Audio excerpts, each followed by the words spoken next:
या देवी सर्वभूतेषु मातृरूपेण संस्थिता नमः तस्यै नमो नमः। नवरात्रि के चौथे दिन माँ कूष्मांडा की कथा। ऋषि बोले, अत्यंत पराक्रमी उस दुरात्मा महिषासुर एवं उसकी सेना के देवी द्वारा मारे जाने पर इंद्र आदि देवतागण अपनी वाणियों द्वारा देवी जी की स्तुति करने लगे। जिस देवी जी ने अपनी शक्ति से सारे जगत को व्याप्त कर लिया है, जिसका स्वरूप सभी देवताओं का समूह है, सभी देवता एवं महर्षि जिसकी पूजा किया करते हैं, उस अंबिका देवी को हम प्रणाम करते हैं। वही देवी हमारा मंगल करे, जिसके अतुल प्रभाव को एवं बल को भगवान शेषनाग, ब्रह्मा तथा हरि भी नहीं कह सकते।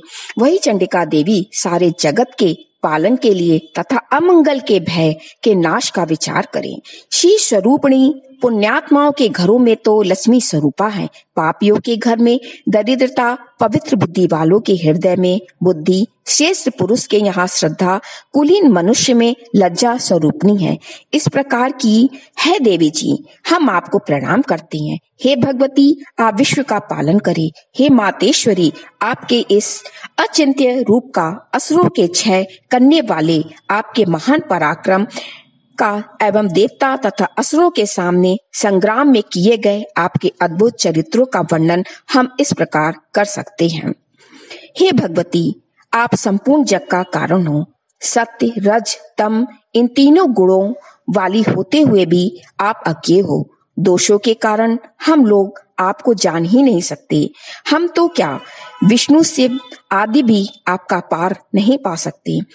आप सबकी आश्रय हो एवं आप आद्या, अव्याकृता, परा प्रकृति हो। हे देवी जी, सभी यज्ञों में जिसके उच्चारण करने से सभी देवता तृप्त हों, आप ऐसा अचिंत्य महाव्रत स्वरूप हो और संपूर्ण दोषों से रहित, इंद्रियों को वश में करने वाले, तत्व को ही सार जानने वाले मोक्षार्थी मुनिजन जिसका अभ्यास करते हैं, वह देवी भगवती परा विद्या आप हो। आप शब्द स्वरूपा हो, परम पवित्र ऋग्वेद, यजुर्वेद एवं मनोहर उद्गीत के पदों के पाठ से युक्त सामवेद का आप निधान हो। वेद त्रयी देवी हो, 6 गुणों से संपन्न आप भगवती हो, सभी शास्त्रों का ज्ञान कराने वाली। हे देवी, आप मेघा हो, दुर्गम संसार रूप सागर से पार उतारने वाली नौका रूप दुर्गा हो। आप असंग हो, कैटव दैत्य के शत्रु विष्णु के वक्ष स्थल पर निवास करने वाली आप लक्ष्मी स्वरूपा हो एवं चंद्रमा को मस्तक पर धारण करने वाले भगवान शंकर से सम्मानित आप गौरी हो। यद्यपि आपका मुख सुंदर तथा परिपूर्ण चंद्रमा के बिंब का अनुकरण करने वाला एवं निर्मल मंद मुस्कान से शोभित है। इस प्रकार के निर्मल मंद मुस्कान से शोभित चंद्रमुख को देखकर क्रोध से परिपूर्ण महिषासुर ने झटी आप पर प्रहार किया। यह एक अद्भुत बात है। उससे भी अतीब अद्भुत एवं विचित्र बात तो यह है कि जब वह मुख क्रोध से युक्त था, उदय होते हुए चंद्रमा की भांति लाल लाल था, तनी हुई भौहें अति विकराल थीं। ऐसा देखकर महिषासुर ने अपने प्राण तुरंत वहीं पर नहीं छोड़ दिए। भला कौन ऐसा प्राणी है जो क्रोधी यमराज को देखकर भी जीवित रह सके।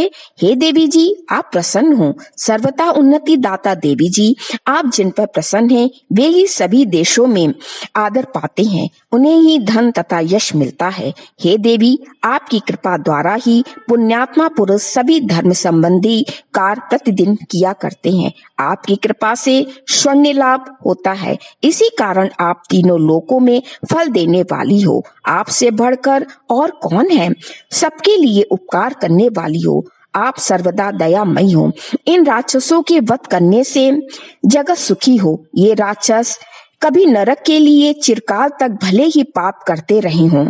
संग्राम में इनका वध आपने इसलिए किया कि मुझसे मारे हुए ये स्वर्ग चले जाएं। यही मन में रखकर हे देवी, आप पापियों का वध करती हो। आप असुरों को केवल देखने मात्र से भस्म क्यों नहीं करती? शत्रुओं पर शास्त्रों का प्रहार क्यों कर दिया करती हो? इसका भी कारण है क्योंकि शत्रुगण मेरे शस्त्रों से मरकर पवित्र होकर उत्तम लोकों में पहुँचे। इस प्रकार आपके यह विचार अति उत्तम है। आपका शील स्वभाव दुराचारियों के दुष्ट स्वभाव को निवृत्त करने वाला है। आपका रूप अचिंत्य है, उसकी अन्य किसी के साथ तुलना ही नहीं हो सकती। आपका पराक्रम तो देवताओं के पराक्रम को नाश करने वाला और दैत्यों का नाश करने वाला है। इसी प्रकार आप शत्रुओं पर भी दया किया करती हो। आपके पराक्रम की तुलना हे देवी किसके साथ हो सकती है? आपके रूप भी तो परम मनोहर है, परंतु शत्रुओं को भयदायक है। हे वरदायिनी, त्रिलोकी भर में यह आप में ही दिखाई देते हैं। हे देवी जी, शत्रुओं का नाश करके इस सारी त्रिलोकी की आपने रक्षा की। संग्राम भूमि में उन दैत्यों का विनाश करके उन्हें स्वर्ग में पहुंचा दिया और वहां हमारा भय भी दूर कर दिया, जो कि हमें उन्मत्त दानव डराया करते थे। हे माता, आपको नमस्कार है। हे देवी, हमारी शूल से रक्षा करके, हे अंबिके, खड्ग द्वारा हमारी रक्षा करे। हे घंटा के शब्द तथा धनुष की टंकार से भी हमारी रक्षा कीजिए। हे चंडिके, पूर्व पश्चिम दक्षिण में हमारी रक्षा करे। अपने त्रिशूल को घुमा घुमा कर उत्तर में भी हमारी रक्षा कीजिए। ऋषि बोले, इस प्रकार देवी जी की देवताओं ने स्तुति की और नंदनवन में उत्पन्न हुए फूलों तथा गंध चंदन आदि से जगत की माता की उपासना की। सभी देवताओं ने भक्ति पूर्वक दिव्य धूपों द्वारा अर्चना की। तब देवी प्रसन्न मुख होकर उन देवताओं से बोली, हे सभी देवताओं, अपनी अभिलाषा के अनुसार आप सब हमसे वर मांगो। देवता बोले, हे भगवती, आपने तो हमारी सभी कामनाएं पूर्ण कर दी, कुछ भी बाकी नहीं। हमारे इस महिषासुर शत्रु का आपने वध कर दिया।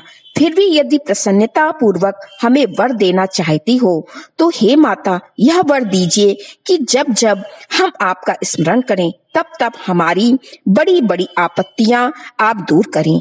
हे प्रसन्न वंदने मातेश्वरी, जो भी मनुष्य इन स्थितियों द्वारा आपकी स्तुति करे उसे वित्त रिद्धि वैभव दीजिए। हे अंबिके, हम पर सदा प्रसन्न रहिए।